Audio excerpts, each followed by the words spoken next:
Good evening.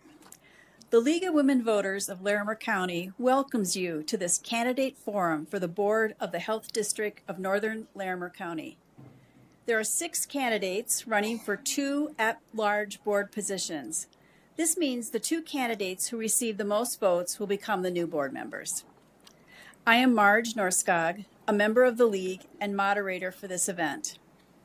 Founded in 1920, there are League of Women Voters groups in communities across the country.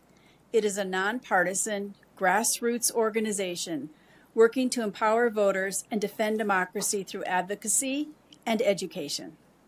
Being nonpartisan means that we do not endorse or support any candidate or any political party. Special thanks to our host, the City of Fort Collins and its facility and technical staff, for opening their building and live streaming tonight's forum. Afterwards, the video will be posted on both the League and fcgov.com websites. The Health District Board is a special election, which, if you are not on this election's permanent mail-in voter list, you must complete and return an application for absentee ballot by April 25th to get a ballot mailed to you. The details for this process are on the Health District website, healthdistrict.org. Ballots must be received in the Health District office by 7 p.m. on Election Day. Election Day is May 2nd. The polls are open from 7 a.m. to 7 p.m. in 2 locations, the Health District office at 120 Bristol Cone Drive and the Spirit of Joy Lutheran Church at 4501 South LeMay. Everyone in attendance here tonight has been offered note cards and pencils to write questions for the candidates. Throughout the forum, League ushers will collect question cards. So hold up your card or pass it to the aisle to get it to an usher. Then League members here up front will screen questions to avoid duplication and pass them to me to ask the candidates. Also in place is a League timer. She will help candidates stay within time limits by giving a 15-second warning and then a time's up notice. The format for this event is a forum. It is not a debate. In this forum, each candidate will have 1 minute to respond to every question. In addition, the order of asking candidates questions will be rotated. We'll begin with each candidate giving a 90-second introduction.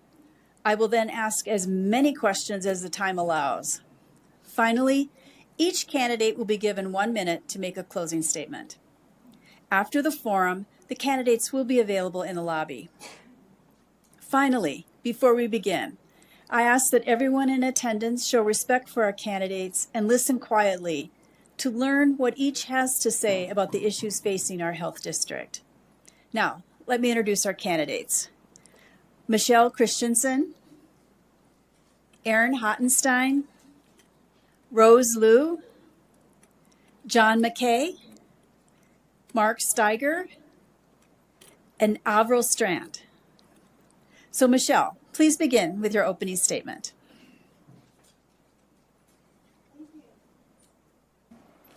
Thank you, and thank you to the League for hosting us this evening. My name is Michelle Christensen. I use pronouns she, her. I am interested in running for the Health District Board because I feel it is a vital resource in our community. I have made hundreds of referrals to the Health District for dental and mental health services, and know that without the Health District, those families would have gone without very needed care. I'm also aware of at least one person whose life was saved because of the naloxone kits that the Health District has made available throughout the community. The second reason I'm very interested in serving on the Health District Board is the opportunity to work on policy. I believe that we can affect the biggest change through working on policy and advocacy, and therefore help the most people by changing the systems that we need to operate within. I have a license, and I'm a licensed clinical social worker. I have over 30 years working in helping profession in Larimer County, and I feel I could bring the perspective of marginalized populations and very low income families and the challenges and barriers they face when trying to access health services in our community. Thank you. Erin? Good evening, and I also would like to thank the League for hosting this forum, and thank you to everyone in the audience and those who will be watching online. You are really special people to know and care about this special district, and so I appreciate you. My name is Erin Hottenstein, and I got involved with the Health District when I was invited to serve on the Compass Advisory Board. And I was asked to bring my communications expertise as a local journalist who had covered policy at every level, from school board to city council to county commission to state legislature to federal law.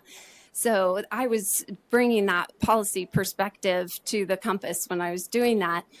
And this board also does that. This board is also an oversight board. And I think it's important in an oversight board that there are different kinds of perspectives. Yes, it's great to have health experience, but it's also good to have other kinds of viewpoints. And in particular, I bring the viewpoint of leadership development and strategic planning. I think that these skills are needed on the board, especially during this year, which has been a little bit difficult as far as the leadership transition. So I would like to bring that perspective to the board and help the Health District go forward and serve its mission and serve as many people as possible in the community. Thank you. Thank you. Rose?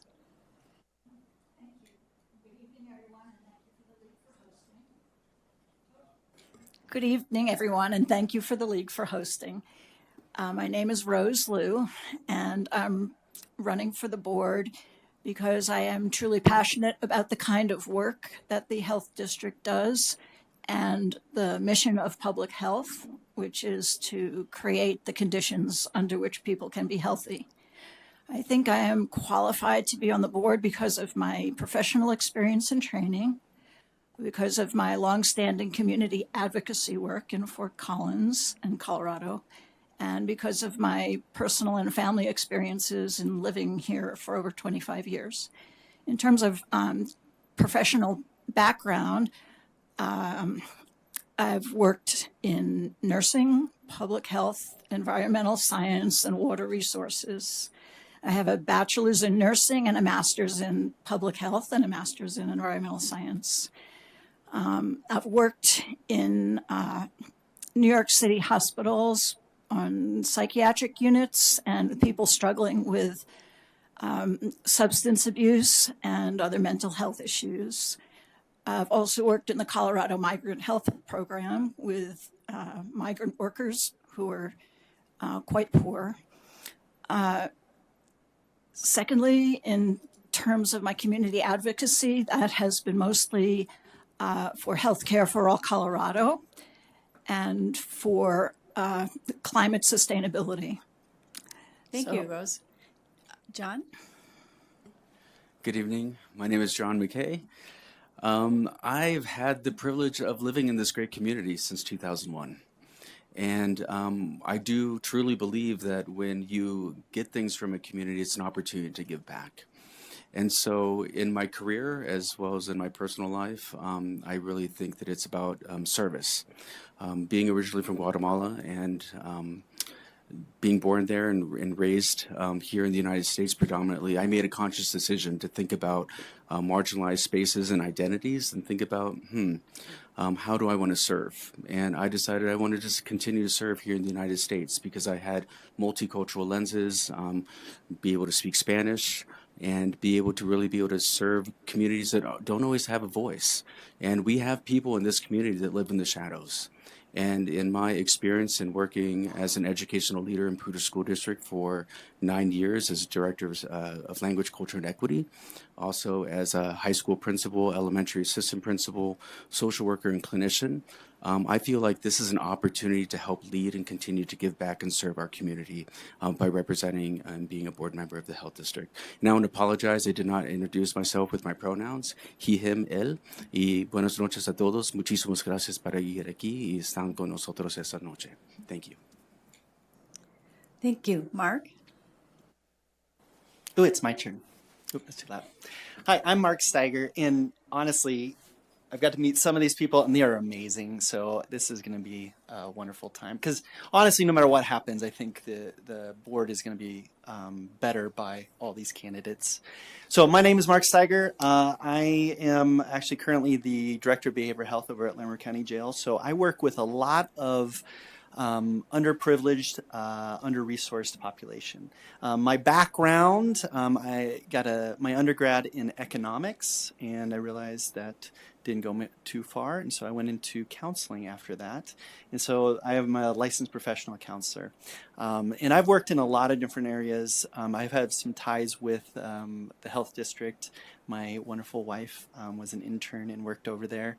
And so I got to learn kind of the ins and outs of it. Also, the health district, with their connections, was able to come in to our jail and help with some support with that. And I think just being involved with that and being able to give back to the community is one of the most important things. The health district does so many wonderful things, and with, I think, these trying times with post-COVID and just our society as a whole, the health district can really step up with the help. You guys are awesome. Thank you.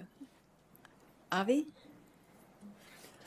Well, it is a privilege to have the opportunity to speak with the League of Women Voters and the members who are here and who will be viewing this.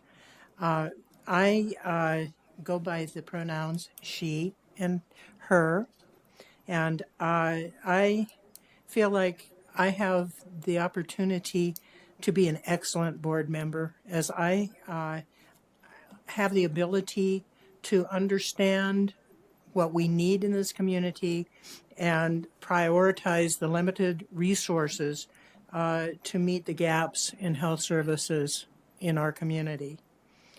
As Director of Health Services for many years with the Larimer County Department of Health and Environment, I did participate with the triannual assessment, where the health district did talk with marginalized populations as well as those who provided health services in the community and the general population. That really helped me to cement concepts about how big the needs are and where we can prioritize our resources. The district does really go on to provide dental, access to health insurance, support for drug, alcohol, and behavioral services, and linkages to mental health, and also they support policy. And thank you. Thank you. All right, well, let's just get into it. Aaron, the first question. How might the health district support individuals who are losing their Medicaid coverage in May when the COVID-19 public health emergency ends? Thanks for the question, Marge. And that is something actually that I'm very concerned about. There are 1.7 million Coloradans who are on Medicaid right now, and about 325,000 of them are expected to lose their Medicaid coverage between April of this year and May of next year, I believe it is. And so that is a lot of people who are at risk of losing their coverage. And so I would like to see the health district really take a proactive role. They already are in contact with a lot of Medicaid patients, and so they could proactively reach out to those patients whom they already know about. That's one way that they could do that. Another thing that they could do is to use their Bully Pulpit, their social media, their Compass magazine, to really get the word out about making sure that you re-enroll or that you find some other coverage through their health insurance navigation program. Thank you. Rose? Yes, I think that the county is going to need to lobby with our state legislature to help replace some of the funds that are being lost. And it's also my understanding that a large omnibus legislation was passed, which has for many millions of dollars to help improve public health infrastructure and to aid some of the programs that are supported under Medicaid, like the Women, Infants, and Children program. So I think making sure that the county finds out how to access those federal funds is very important. And until that happens, we'll have to develop some process for prioritizing. Thank you. Sorry. John? So I'm fortunate to be in a current role of working with Summit Stone Health Partners as Chief Culture Officer. And we look at the projections of services and know that we're concerned that anywhere from 15 to 20+% of our clients are going to be losing their Medicaid coverage. So the first thing that comes to mind is really partnerships. How are we going to be able to develop and design the partnerships necessary to be able to re-enroll and re-identify? So that can look like collaborating with Poudre School District, the family liaisons. I was fortunate enough to work with the family liaisons and design that program, developed it from 12 family liaisons to over 20 family liaisons when I left. They are cultural ambassadors, people that really understand and are trusted within the community. It's also an opportunity to be able to collaborate in partnership with our housing partners, as well as Murphy Center, people that are working with unhoused people to try to figure out how we re-enroll and re-engage. This is something that is going to be really important and desperate for our families to be able to receive the services they deserve. Thank you, John. Or, I'm sorry, Mark. That's okay. Thank you, John. Mark. Thank you, John. Ditto. So I think with Medicaid, especially with the re-enrollment process, that's where I think the county really needs to step up and be more of that advocate for that. You know, the health district does provide a lot of services, which I think are going to be very critical in this time, because there are going to be a lack of services that are being provided. So I think partnering with other organizations to help that underserved population to either get re-enrolled or to find those services that can be better mitigated for that population too. So that's all I got. Oh, thank you. Avi? Linkages are a major need for our community, which the health district has worked to do, and I would certainly do that. I have good partnering relationships with UC Health, Family Medicine, Summit Stone, Poudre School District, and those groups are going to be a matrix of partners that are going to have to work together to try to help the best they can to fill this gap that is coming towards us.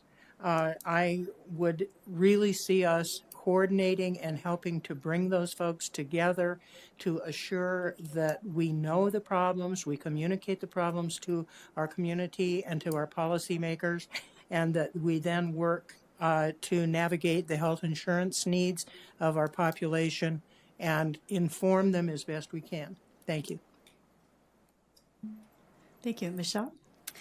Yeah, I think this is happening at a really bad time because it's not just Medicaid. People are also losing their SNAP benefits that were increased during the pandemic. The rental assistance is also going away right now. And I think one role the health district could play is that of convener and bringing together all the agencies mentioned already. We have a great track record in Fort Collins of coming up with great plans and ideas when we all work together and we all represent different sectors. And so, coming up with a comprehensive plan, I think, would be one role that the health district could play. Thank you. So our next question, Rose, you're going to start, be the first to answer. What factors should be considered in deciding to add or expand programs or to cut programs? Well, the first thing that comes to mind is what will do the greatest good for the greatest number. The second thing that comes to mind is where are the most critical needs? And the third thing would be, are there any areas that truly are lesser important or needs can be met from other sources? So, Thank you. John? So I think COVID-19 and our pandemic it really gave us a real comprehensive needs assessment, probably one of the greatest comprehensive needs assessments we've been able to see in our lifetime. But in reality, a lot of the needs that were identified already existed prior to the pandemic. They're actually just compounded. So when I think about how to allocate resources and center what resources we need, I think about resource equity. And we know through the data, we also know through stories, and we know through relationships of people that aren't able to get the access to the programs that they deserve. So when I would be thinking about how to expand, eliminate, or redesign programming, who are we centering and how are we centering them? Whether it's going to be people of color, people, veterans, women, people within our LGBTQI plus community. Those are the different identities that I think we absolutely need to center in order to be able to make sure that we have equitable outcomes when we think about the social and health disparities here in our community. Thank you. Thank you. Mark? I think the health district does a really good job of collecting the data. So they send out surveys to see what is needed within the community. I think also really engaging with the population, getting out there and really talking to individuals who are utilizing services and seeing what is needed within our community. I think we know that mental health is going to be a major aspect, and the health district does a great job putting into that mental health aspect. And I think expanding that more, but then also looking at some of the other programs. We have the dental, we have the navigators for the insurance, and a lot of other aspects with that, and really kind of looking at what's the data saying with the individuals who are being interviewed, and what can be added and what would not harm people if we subtract it from it. Thank you. Avi? Thank you. I agree with what everyone has said. I think we need to look at which services best affect the health outcomes that we can get. We need to be continually watching that we're not duplicative in nature if other resources become available. And we need to provide for those who have the greatest need and are often marginalized populations. We need to add all of the time. It's hard to get rid of things, but we could cut those that may not be as important as the new services that are needed with the changes in our community. Thank you. Michelle? Could you repeat the question for me? Absolutely. What factors should be considered in deciding to add or expand programs or to cut programs? Well, I also agree with everything that's been said so far, and I think the thing I would add is before cutting, maybe we could look at, is there someone else that could take on that service? I know that the health district has served as an incubator sometimes for programs. They get them up, they get them going, and then we say, oh, this actually aligns with another organization better, and maybe they would be able to continue that service so that we could focus on the new crisis or new needs that are emerging. Thanks. Thank you. Erin? Thank you. Yes, that things are always changing in our world as COVID has taught us. And the factors I would look at are some that have already been mentioned, equity for sure. And one way that I think about that is that sometimes when you look at the health of a population like Larimer County, maybe overall things are looking pretty good. But when you look at certain populations, maybe marginalized populations, they're not doing as well. So then you think about, okay, how can we target a program to that population and really make an impact there? So that would be one way I would think about it. I agree with, how can we partner, or, we don't want to duplicate services. Those are definitely important factors. And I also think that the health district has been on the cutting edge sometimes of standing up new programs that are science-based and really forward-looking and trying them out and see how they go. So I think that's an exciting reason to start a program. Thank you. All right, John, you're going to start this next round of question answering. What role should the health district play in addressing the opioid crisis? I really appreciate the question. I think that when we think about the opioid crisis, we talk about substance use disorders, and we think about the ability to treat.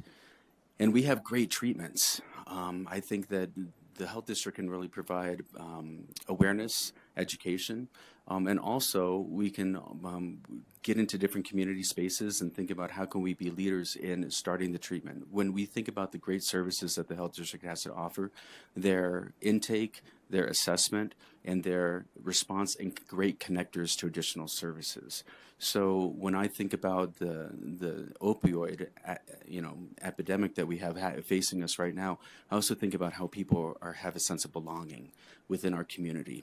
And I think about, I'm proud of Colorado when we think about the social determinants of health, that they include racism in the social determinants of health, knowing that identity matters when it comes to the outcomes and the experiences that people get to fully live in our communities.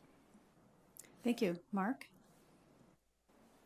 I think it's working in a jail setting. I see the firsthand aspect of the addiction and the opioid addiction problem.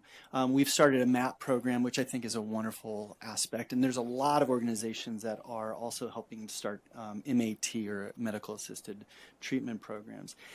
So I think being partners with some of those organizations to make sure that that population can get easy access to any type of Suboxone or methadone or Subutex or Vivitrol can be very important. Also, I think with the opioid epidemic is the population that's misrepresented is family members and people associated with it. And so bringing support along with that, 'cause sometimes we have to bring support so that the people who are in that addiction can also get that support. So providing counseling services. Thank you. Avi, sorry. I am so sorry. Sorry. I think the district has begun and needs to continue to educate that everyone can be an addict, or their family member can be an addict, and that everyone in the community is affected by someone who has an alcohol or drug problem, and normalize that to the point where it is not stigmatized and people are isolated, and help them then to access the resources they need. And that can be done by continuing the Connections program and the Narcan program that they have had for everyone to have in their supply. I have one in my car, so that if somebody has overdosed, you can save them and give them an opportunity to get in to be treated. This is going to continue to be a problem for some time, and we need our community to support all of those individuals who are having this problem. Thank you. Thank you. Michelle? Yeah, I agree with all the great answers so far. I believe the health district can help in research. Bringing Dr. Corey Waller to our community several years ago, I think, changed the way a lot of us think about substance use and the treatment of substance use.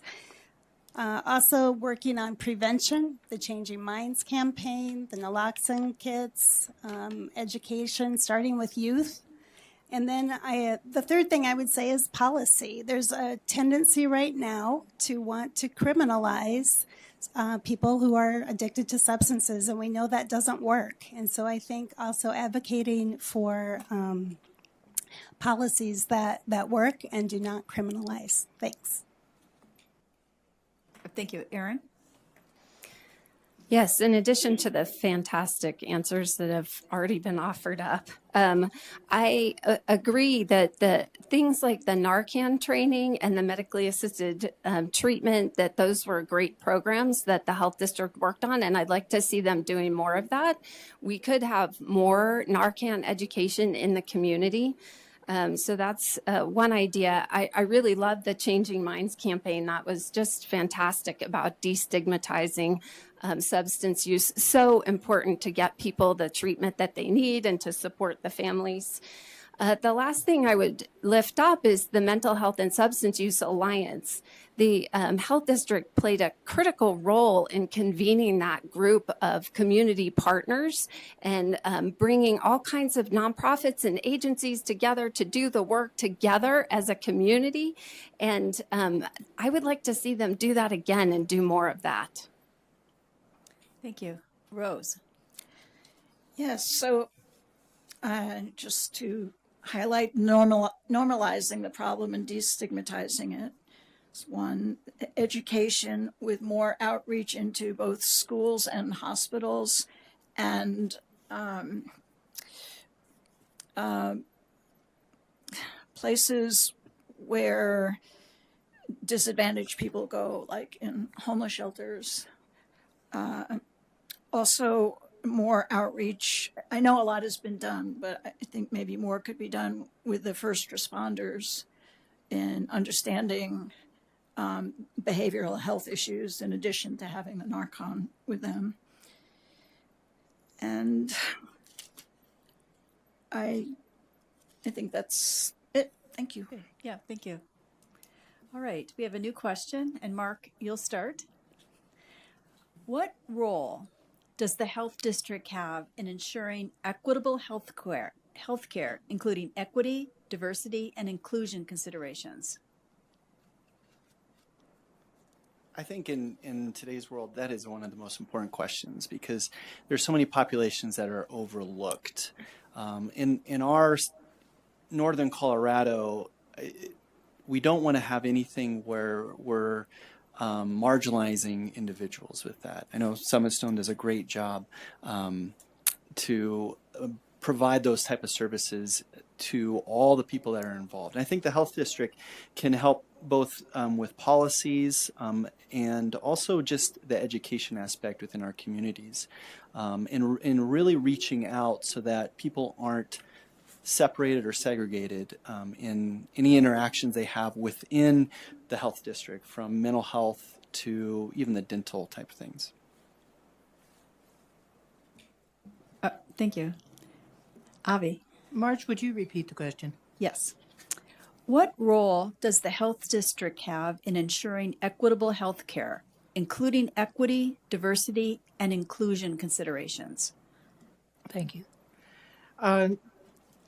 They need to continue to listen to the marginalized voices, but they also need to do more than that. They need to hire from the populations that they are trying to serve and who fit those marginalized roles so that people feel that they are understood and have somebody who is sympathetic when they are talking with them and understand that they are not alone, which often if they hire just the same people over and over again, they feel like they are separate from and different.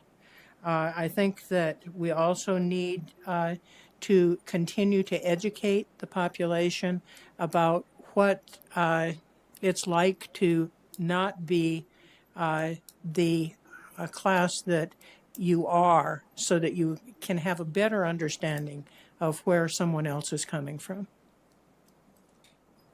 Thank you. Michelle? I think it starts with the board. and making sure that diversity, equity, and inclusion are a top priority. Needs to be reflected in the goals and strategies of the agency.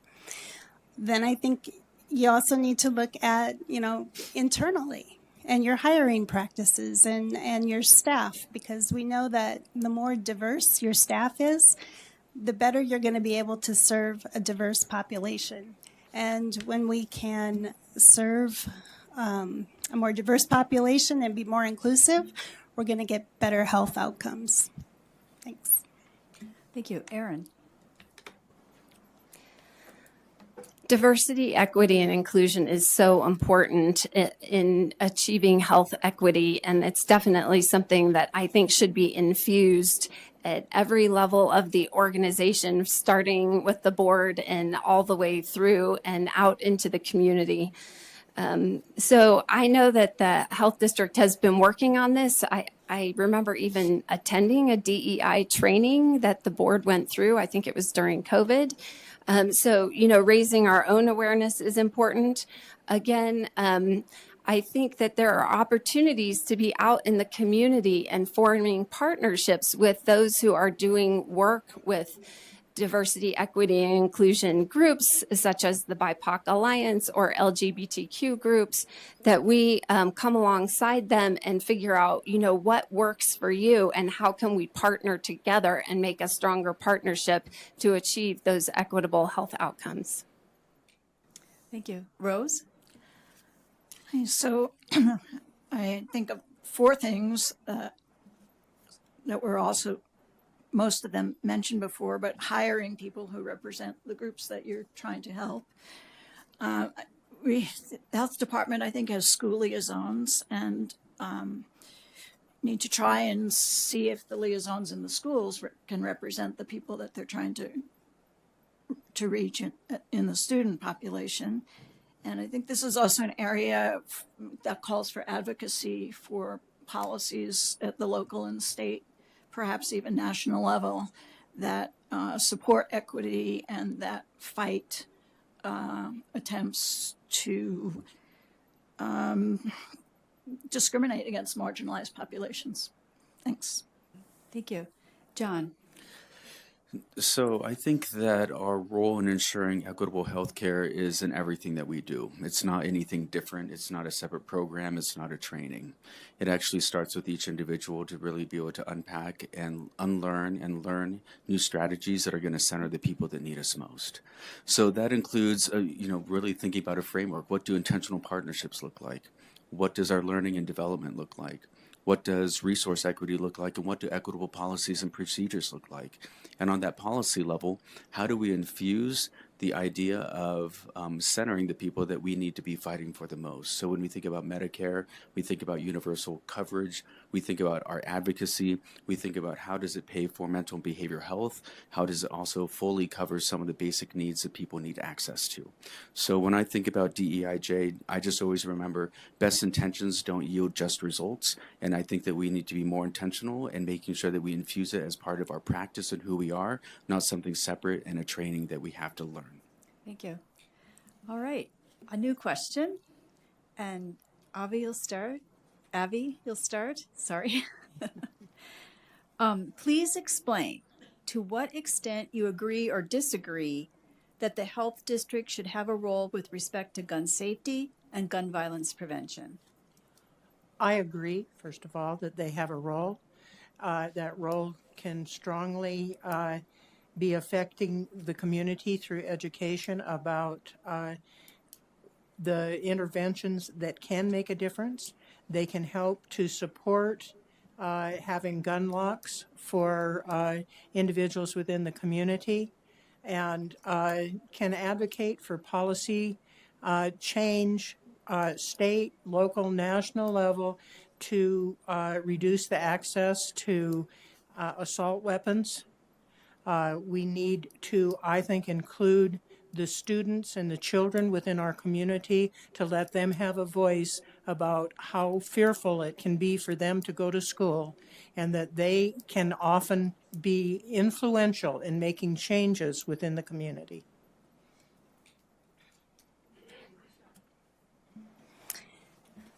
Gun violence is a public health issue and it affects all of us. And so I do think the health district has a role. I think it's a difficult issue and it needs to be addressed at multiple levels. So on the individual level, we need to ensure that people have access to behavioral health care and timely access to behavioral health care. On the community level, I think there's a lot we can do around promoting gun safety, gun locks, also putting the statistics and data in front of people, not just when there's a crisis, but all the time. And then I think, again, at a policy level, we need to work for reasonable gun reform, control. Thanks. Thank you. Erin? Gun violence is certainly a terrible situation that we're facing in our country right now. And I have had conversations with my children who are 15 and 18 about them being scared to go to school because of school shootings. So that is, it's real. It's something that we need to talk about and deal with. I guess the other issue I would lift up there is that it's not just about school shootings, it's also about that guns are used in a lot of suicides. And so even at the family level, at the individual level, access to guns and the way that they can be used in suicides is a terrible reality that we have to face. I am of the belief that we need to reach across the aisle and really work at a local level to find creative solutions to these problems and not get hung up on the partisan, the ways that we get hung up on partisan discussions. Thank you. Rose? Well, gun control policies is certainly one area, advocating for sensible gun control policies. But beyond that, I think gun violence affects mostly people in poor and marginalized communities, and because of socioeconomic factors. So I think addressing socioeconomic factors in communities where there is a lot of gun violence, that's been recommended by public health studies on gun violence. So some of those things would be to just cleaning up spaces in the community that are unsafe, and be working with youth for conflict resolution and alleviating economic distress. Thank you. John? Could you repeat the question, please? Yes. Thank you. Please explain to what extent you agree or disagree that the health district should have a role with respect to gun safety and gun violence prevention. Thank you. So on a scale of 1 to 100 is 1 million that I agree that we need to play a role, that gun safety of people is a top priority. As a former educator and a school leader, I know the vulnerability of those spaces, and I know the vulnerability of kids coming in and our responsibility to protect them. So when we think about preventative measures and the role that the health district can take, certainly policy and advocacy is important. When we think about underrepresented communities, the number one cause of needing to have a gun is the sense of safety and not feeling like they are safe. And that's why they're causing this unreal reason to be able to actually have a weapon. And so if we start to attend to the safety issues, then we're going to be able to start to attend to some of the other things. So these are value differences, but when it comes to safety and gun control, I certainly believe that we need to have better policies in order to protect our children and all community members. Thank you. Thank you. Mark? Sorry, can you repeat the question? Yes. Please explain to what extent you agree or disagree that the health district should have a role with respect to gun safety and gun violence prevention. Okay. So I think, with Northern Colorado, we have a very diverse area, especially with what the health district oversees. And so you're having a lot of rural areas included with that, which they do value their firearms. And I think the biggest thing I can see is being more involved with policies that are going to affect our region. Also be involved within the mental health aspect. You know, anytime there's any violence that we see from mass shootings or anything, the first thing that kind of comes up is that mental health. What part of it I would say is really being involved with our partnering with the schools, partnering with SROs within the schools, and partnering with local mental health places to really do reach out so that people can find that meaning within themselves, kind of logotherapy, and that they can really overt that violence that might come out of it. Thank you. All right, Michelle. So we'll start off another round of questions. Okay. So this question, it has like a setup and then the question. Some segments of the community have been described as under-resourced, marginalized, or disadvantaged. Do you see assets in these communities and strategies that could be applied to leverage those strengths towards solutions?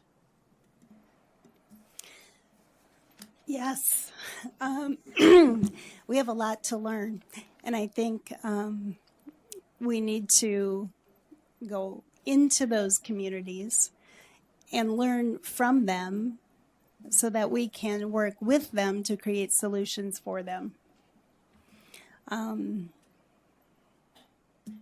This will be the question I think about all night going, oh, I should have said, I could have said. I think I'll just stop there. Thanks. Thank you. Erin? Could you please repeat the question? Yes. Do you want, I'll do the whole thing. Repeat the whole thing. Okay. Some segments of the community have been described as under-resourced, marginalized, or disadvantaged. Do you see assets in these communities and strategies that could be applied to leverage those strengths towards solutions? You bet. So I'm an executive coach, and I come from a strengths-based perspective. And so I think it's always important to start where people are and talk about what's working, and then go from there. You know, like, what are your goals and how are you going to get there? So I know that we, and up to now, have used this kind of language, like marginalized and under-resourced. And in some ways that's true, that we wish that we could have put more resources there, and that we're always resource constrained in a lot of ways. But yes, these are our neighbors. They bring a lot to our community, and I think if we aren't serving the whole community, then really we're leaving folks behind, and that is to our detriment. Thank you. Rose? Yes. Absolutely. The people in those communities are assets. You can't solve someone else's problems if they're not involved in telling you the boots on the ground facts of what the problems are and their own ideas for how to solve them. And your role might be more in providing the resources to help them solve the problems. So, yeah, they're not just assets, they're sort of at the fundamental level of beginning to solve their own problems that they know the best. Thank you. John? So, absolutely. I think, I think that it's a little conflicted as a person that identifies within the LGBTQI+ community and person of color. I think I'm an asset. I'd like to be part of this community. I also think, we have 58 to 81 different languages represented in our community. And if we do outreach and we think about the different Maya dialects that are spoken, or if we think about our Arabic community, there's a lot of funds of knowledge. So when I think about working in the tangible work that I've had the privilege to have in these communities, I think about resilience, I think about determination, I think about the power of unity and family, and they're so giving of their time towards one another, and being able to instill their wisdom and their stories into our community is a cultural resource to our greater community. Thank you. John? Mark, I'm sorry. I know. We should switch. I'm gonna be John Peter. All right. I think part of it is to realize that we're all a community. Sometimes we segregate certain areas because they're on the other side of the tracks. I think every person in our community can be an asset, and so like with the Latinx community, the idea of the family is huge, and I think that right there is a huge asset that we can all gain from. And I think with the health district, to really push into the idea that it's all of our community, and that we're not just reaching out to this one little segment, but that we're reaching out to our whole community and finding those aspects within them that we can all gain from. So I think that would be the asset. Abby?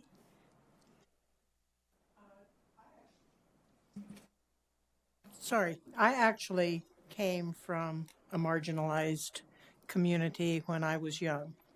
And we always knew that we had survival skills. And I believe that many times our organizations think that we can tell somebody else how to do things better when they have really grown up learning how to survive with what they had. It's very important for us to listen, participate, and let them come to conclusions and help to educate us about what works. Thank you. Thank you. So, Erin, our next question will start with you. What can the health district do to ensure that services and programs are not disrupted if there are changes in personnel, in staff, or on the board? That is a great question, and one that the health district has been coping with for during this last year. I think that the organization did a great job of finding an amazing interim director this year. When I heard that Lee Thielen came on board, and found out her background, I was just so impressed and so excited that they were able to bring her on board. So what else can they do? They can have interim roles. I think that's also a time when you need to lean on your partners. And so, if you are convening a group for the Mental Health and Substance Use Alliance and your key person on that can't do it anymore, who can substitute? Who can pinch hit for you while you're riding the ship? Thank you. Rose? Well, I think as Erin said, you need to get excellent interim leadership. And also, perhaps it's a time when you can see what other human resources you have that people can rise to the occasion and do things that they haven't done before. So, maximize utilization of the people you have. Those are the two things I can think of. Thank you. John? Could you repeat the question, please? Yes. Thank you. What can the health district do to ensure that services and programs are not disrupted if there are changes in personnel, in staff, or on the board? Thank you. I think it's a real challenge for any organization undergoing any type of transformation or change. And so what first comes to mind are a couple of things. One, it starts with culture. And it starts with the culture of an organization to be able to think about how do you develop the capacity of leadership within your own organization and the employees that you have there. And that also then leads me to another strategy of really understanding and being clear about your values and your purpose, and making sure that regardless of who's in charge or at the helm or making the final decisions, when someone leaves, it's an opportunity for other people to lead, and also another opportunity for us to really center the values and make sure that we're client-centered and serving. Thank you. Mark? Thanks, John. I think with any type of change and there's interruption in services, sometimes there is going to be stopping of services. And I think really taking into account what is important to the population we're serving. And instead of trying to do all the things if we're low on staff or low on management, is really stepping back and saying, okay, what is needed the most and what can we focus in on and do well at that point, instead of running ourselves thin and not doing the best for the clients that we're trying to serve. So sometimes we'd have to say we have to step back, and so that we can better serve the population that needs to be served. Thank you. Abby? I think one of the things we need to do is, if there is a large turnover, find out the reason for the turnover. And if there are things that we can ameliorate, we can then reduce that turnover. And then we can get input from the staff on better ways to provide services in the interim. We can help to provide mentoring for those who are new coming on board, make sure that our orientation plan is solid, and also we can look to our partners to help us where that's possible. Thank you. Thank you. Michelle? It's hard, hard going last. Yeah, I think so many of our agencies struggled with high turnover over the past couple of years. And you really have to ask yourself, what can we stop doing? What do we need to prioritize? And also, I think looking at retention strategies for the staff that you have. How can we make sure our staff have work-life balance? And again, that connection to purpose is so important, so that you feel like you're part of a team and you're in this together. Thanks. Thank you. So this next question, Rose, we'll start with you. Okay. And this question came from the audience, and it feels like there's some background that I don't know, but I'm going to ask it because I think it's important. How can the health district be transparent with the public and staff?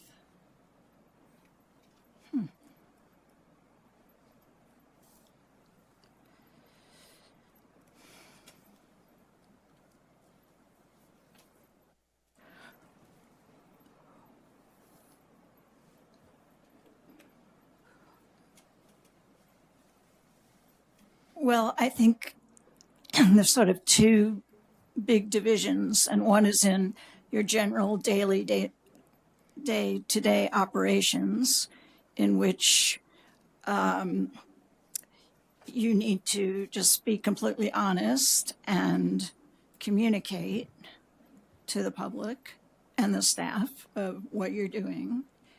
So that's day-to-day. And then there's in crisis situations where you need skills of risk communication, and that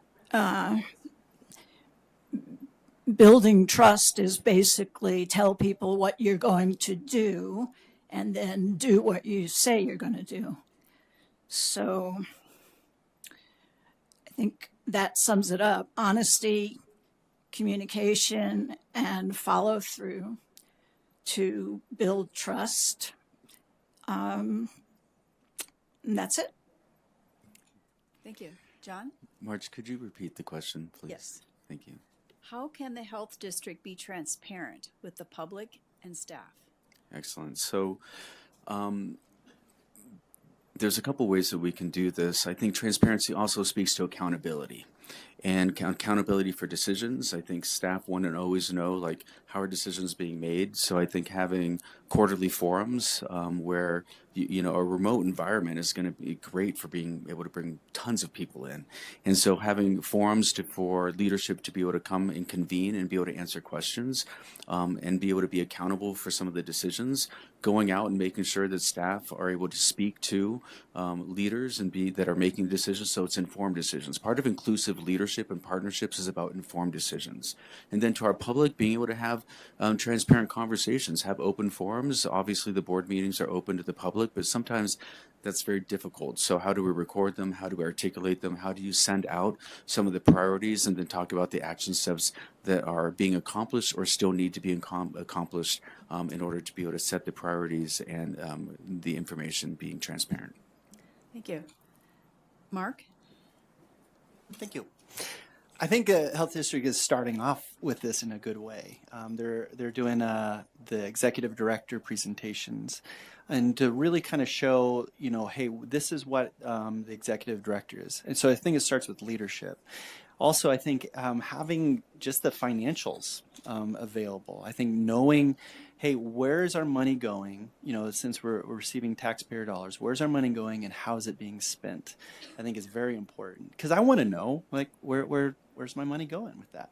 And then having those, like John said, is forums. Having open conversations so that we can be transparent in those aspects where both the staff and the public can know. I think having the compass and really explaining more of those aspects within the compass, which is their newsletter, to say, hey, this is what's really going on, this is what we're being involved in, and this is how you can partner with that.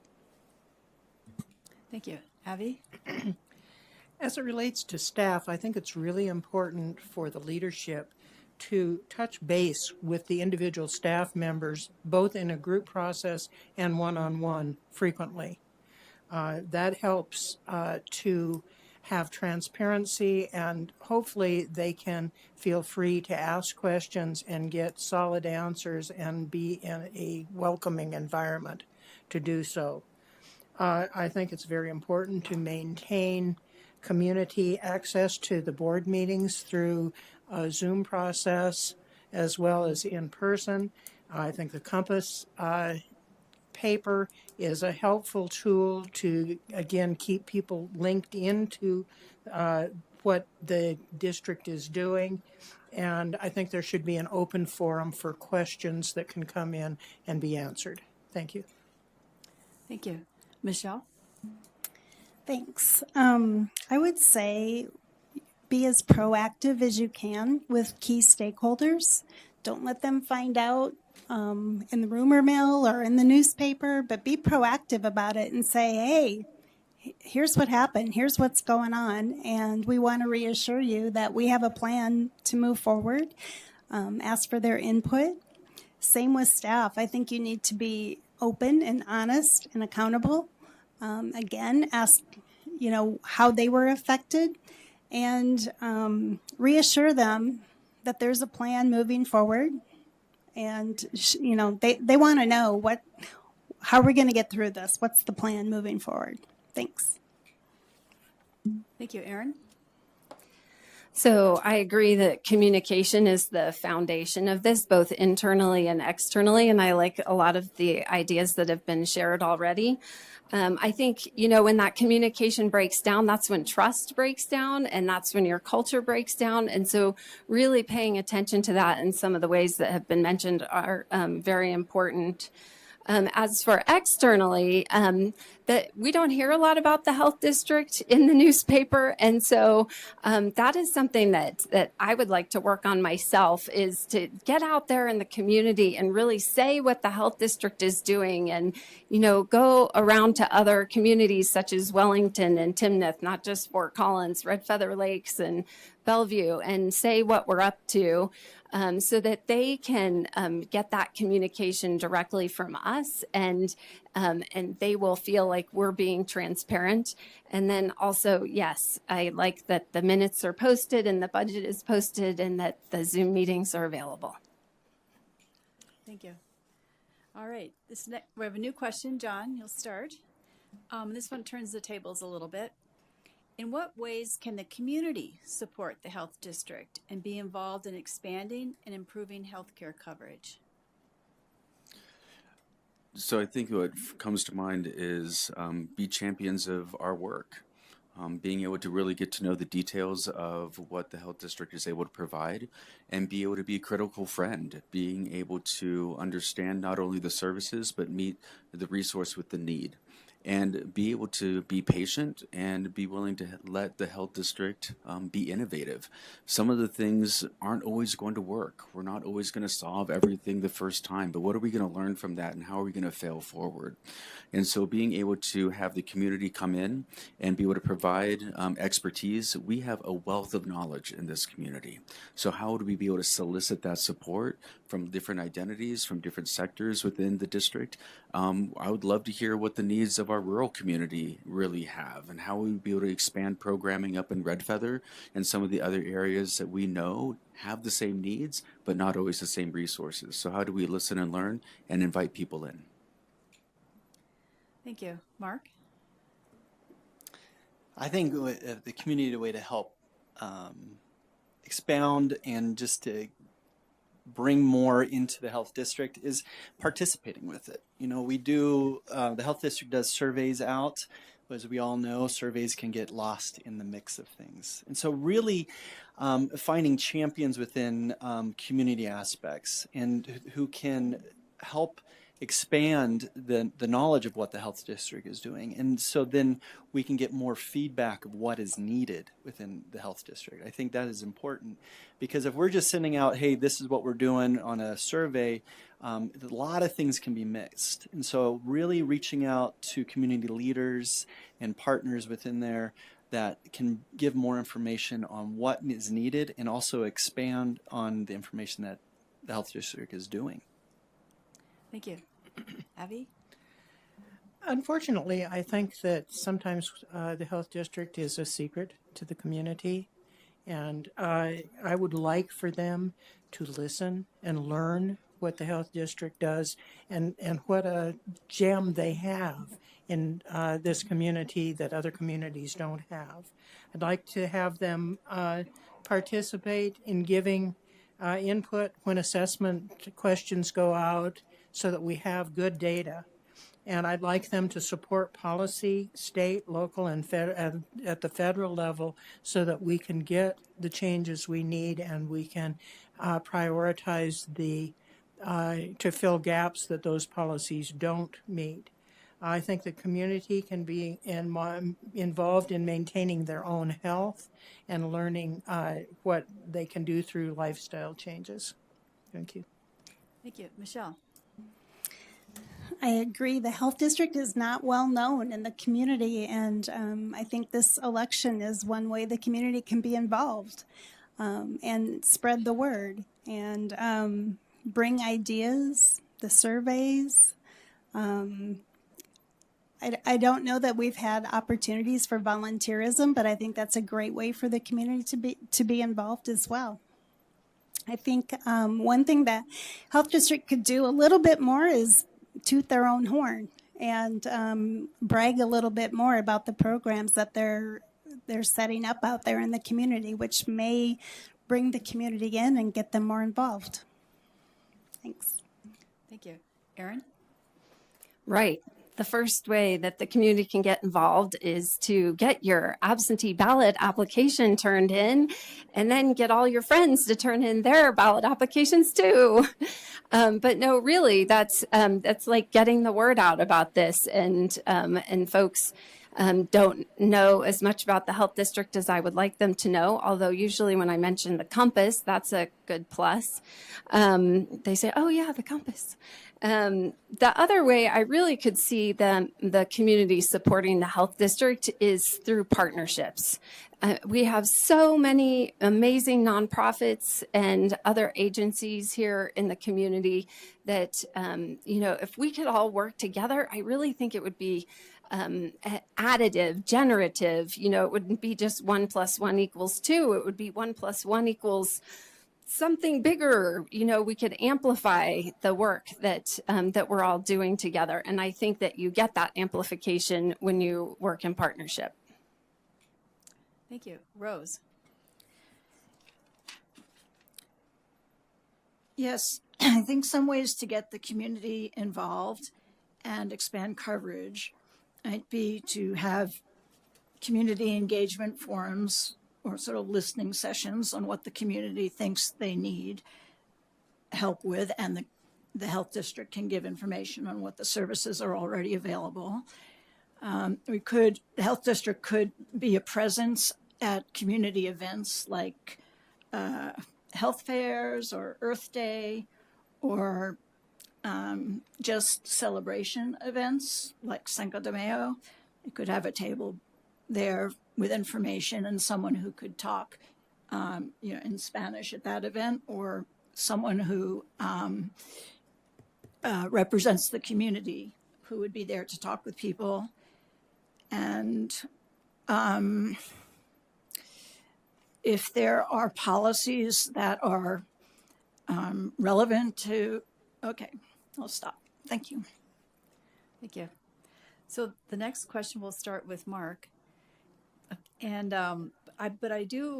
we're actually have room for more questions. So I encourage the audience, if you're kind of like thinking about something but haven't turned a card in, that you should do so. There's time to ask some more questions. And this question, Mark, is what is your vision for the future of the health district? Boy, that's a broad question. I think it's really reaching our population. And I think, I have a mental health background, and so my view for a lot of things is to really push into mental health. But I also want to take that holistic approach where if we just focus in on just mental health, we're going to miss a lot of things. If somebody's struggling with mental health, but they also have massive doctor's appointments or can't meet medications and things like that. So I think really pushing into that holistic approach, which in providing those services that are just really needed. Ultimately, I think pushing into some housing aspects. I think that's one of the big things that the community needs is how do we access appropriate housing for our population up here? I think the district really needs to be nimble in being able to change with what happens at a state, local, and national level, and to merge into those avenues that are most important to the community. I think the vision for the district is that we are fortunate that we have a resource that will be here for a long period of time, and we need to optimize that every year and look at what's happening with the other organizations and do a good job of coordination. Thank you. Michelle? The health district did some amazing work during the COVID pandemic, setting up safe quarantine sites, making vaccines available. And they did that because they were able to work with public health, health services, and social services, and weaving all those things together. And I would like to see them doing more of that. Working upstream on social determinants of health, I agree.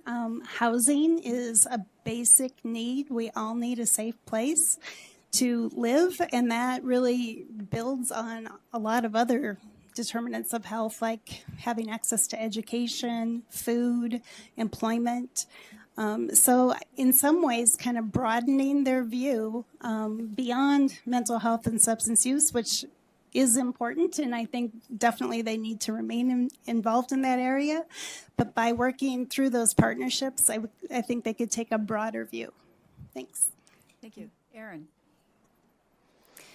So my vision for the health district is that this is an organization that is got 100 or 125 employees, and it has the power to test out new ideas in the community and run pilot programs, and then, as those get bigger and more established, to hand those off to other agencies or programs. And why that's important is that that means we can test out some new things that maybe haven't been tried out before. There have been a lot of changes just, in the behavioral health landscape, for example. Like, we didn't used to have a state behavioral health administration, and now we do. So I want to see that the health district continue to be agile and, come up with changes that really serve the community. Thank you. Rose? Okay. My vision for the health department is that it really takes on completely its public health mission of trying to create conditions under which people can be healthy. Or another way of saying that is addressing the root causes of health problems. It's sometimes said that the four pillars of health are genetics, nutrition, lifestyle, and environment. And those are addressing those problems are all upstream of the medical care that becomes necessary when those pillars of health are weakened. So, really, the vision is to keep providing the services that are necessary now, but go more upstream to address prevention and support the need. Thank you. Yeah. John. So I think my vision would be the first word that came to mind was integration, and that the health district is actually a sought after organization to partner with because it's seen as adaptable and pliable, curious, and has trusted relationships with the community in all sectors, whether it's going to be in I don't know, within our unsheltered community, when it comes to housing, when it comes to food security, when it comes to our LGBTQI plus community, there are relationships there that are trusted. So my vision would be that there would be a catalyst for us to be able to actually do effective work and design and develop services that are human-centered to make sure that we're actually attending to all the different disparities that we see within our community. Thank you. So we'll start a new question, and we'll start with Avi. Give you a chance to start. Avi, I apologize. What is the best way to determine whether health outcomes are improved in patients being served by the district?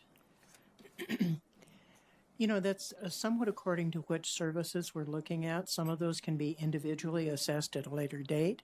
Other things can be population-based, where you're looking at the health of the community overall, and that takes time. The health assessment that they do on a triennial basis, they can monitor the actual health of the community from everything from exercise and activity levels to obesity rates to smoking rates, and look at all of those to see if behavior has changed, and then they can tell if the outcomes have been improved. Some of them would be very directly program related in looking at what has happened to individuals who've come through to receive specific services. Thank you. Michelle? Yeah, I guess I would just add, data over time certainly is telling. Looking at who are we serving? Are we expanding our reach? And satisfaction surveys, perhaps. How are people feeling about the services that they are receiving? Thanks. Erin? In addition to what's already been said, since that was several great things you mentioned there. Data over time and surveys. There's a qualitative aspect to this that you want to know that people feel like they're getting better, not just, if their blood pressure has gone down, but they feel better about their blood pressure going down. But I would also say that that there's something about people being involved with the outcomes. And so, is the community aware of what we're trying to do, and are we meeting those outcomes? So, for example, with suicides, we have a terrible suicide rate here in Colorado and in our county. And so are we seeing those numbers going down, and is the community buying into that as an outcome that we want to see, zero suicides in Larimer County? Thank you. Rose? Could you repeat the question once more? Yes. Oh,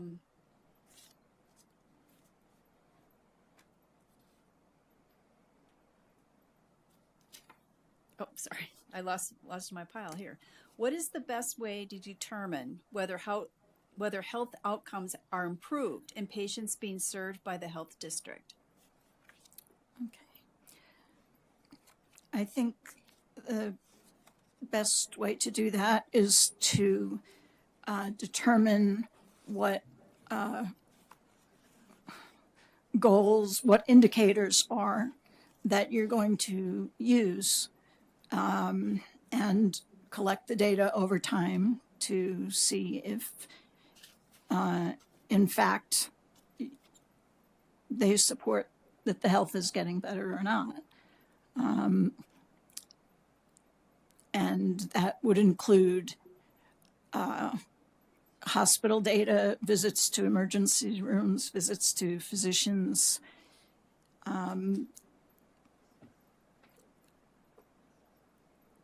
and like in the community assessments where people can say what they feel the problems are in their community and whether they're getting better or not.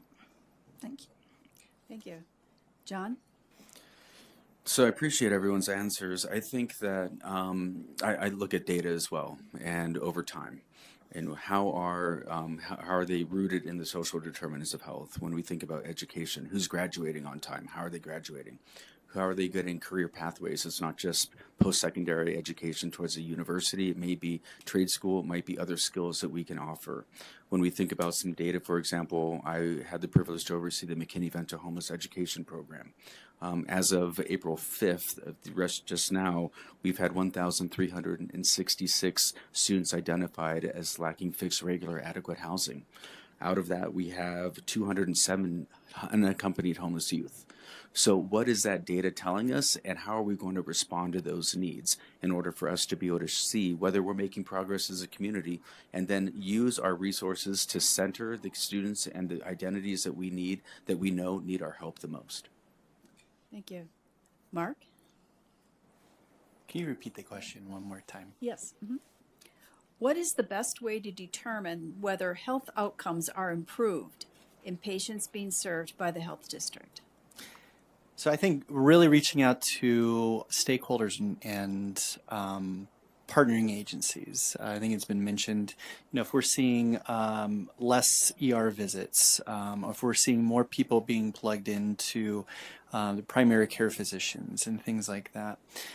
Also, I think it's just really reaching out to the population. I'm a big advocate for surveys, but at the same time, a lot of times the under-resourced population, it's hard to get a hold of. And so just sending out a survey, we're not going to get the appropriate data. So this is where it would be a little bit more boots on the ground and going out and really talking to the population that we're serving to say, hey, what is changing? What's happening? What do you feel is a benefit from the services you're receiving? Thank you. Well, we are nearing the end of our time, and everyone got a chance to be first and last as many times going through the questions, so that was great. And Michelle, I'm going to ask you to start with closing. Sure, thanks. I guess I would just like to say I would be really excited at the opportunity to serve on the board. I think I bring a perspective that is not currently on the board, and that is, a broad understanding of mental health and substance use issues, experience working with a variety of different populations, including low-income families, people experiencing homelessness, seniors, youth, and an understanding of the difficulties and challenges and barriers that those populations run into when they're trying to access services. And finally, part of my role at Housing Catalyst was to create the programming and staffing for our permanent supportive housing programs. And in order to do that, I had to develop and foster a lot of partnerships with service agencies in Fort Collins. And so I have great working relationships with the service providers and a real appreciation for what we can do when we all work together. Thanks. Thank you. Erin? Thanks again to the League and to everyone attending tonight. Change just keeps coming, and it's not going to stop. And this is one of the challenges that the health district and all of us face, really. And that this is something that I work with leaders and teams on when I'm in my working in my professional career, is how to help leaders with transitions and how to manage change, and how to really work on culture. For example, I worked with one nonprofit over several years on a culture change initiative, and we were able to get the annual revenues from $500,000 to $900,000. But that, that took a lot of work, and that took a lot of intention and working with people to get those kinds of results. But this is the perspective that I bring is, how to deal with that change that's coming at us over and over. Thank you. Rose? Well, there's already great expertise in the health district and among these candidates in all critical aspects of public health now. My own background, some of it, such as working in nursing and public health and with people with behavioral and substance abuse issues, would mesh with current district priorities. But I also feel that my background in environmental issues, and I worked for the US EPA for 12 years on many different kinds of issues and integration of science into policy, that this could be helpful to the health district as it identifies and deals with emerging issues and coming over the horizon, such as the next pandemic or impacts from climate change. And I think that is one gap in the health district that I could contribute to help filling. Thank you. John? Well, I'd like to thank the League of Women Voters and everyone for attending this evening. In Spanish, we say para servirle, and it's in service to you. And that is some of the work that I've done throughout my career, whether it is in education, whether it's in social work. And I've had the opportunity and privilege to be able to run programs for immigrant, migrant, refugee, teen parent, homelessness, parent engagement, and DEIJ efforts. When we see needs in the community, we need to respond. Even as of now, I'm leading an effort to develop and design a Pride Prom because we know that 30% of our students in Peter School District identify as within the queer community.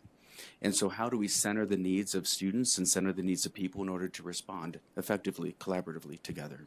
And so I'd hope that I would be able to bring that to the health board, because when I try to call people to try to activate and mobilize, they're not just colleagues or other people, they're friends. And I'd hope that we would be able to activate and mobilize together as a whole community. Thank you. Mark? Can you repeat the question? No, I'm just kidding.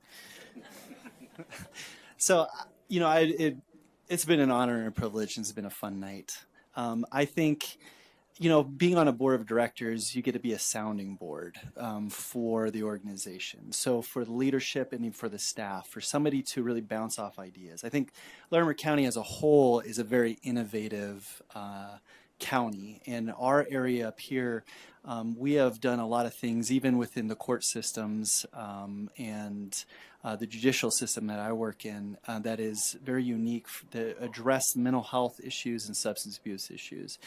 And so I think really for me to support the health district is probably the most important, to go behind the staff and the leadership there and being that cheerleader, and also making sure we're fiscally responsible, which is a big part of my world. So that's all I got.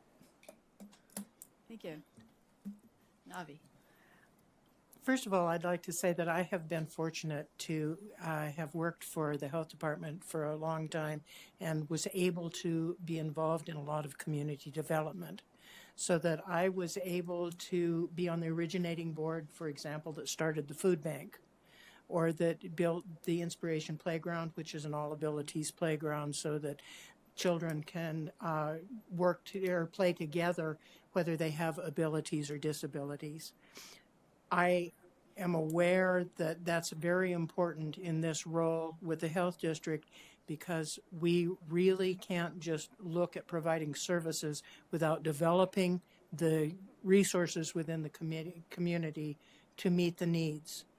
I have positive relationships with the community partners, including UC Health, Family Medicine, Summit Stone, and others, and I really think that I could bring a lot of resources to this community. Thank you. So I think Thank you all.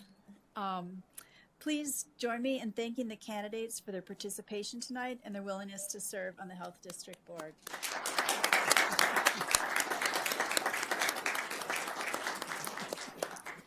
The forum is now finished.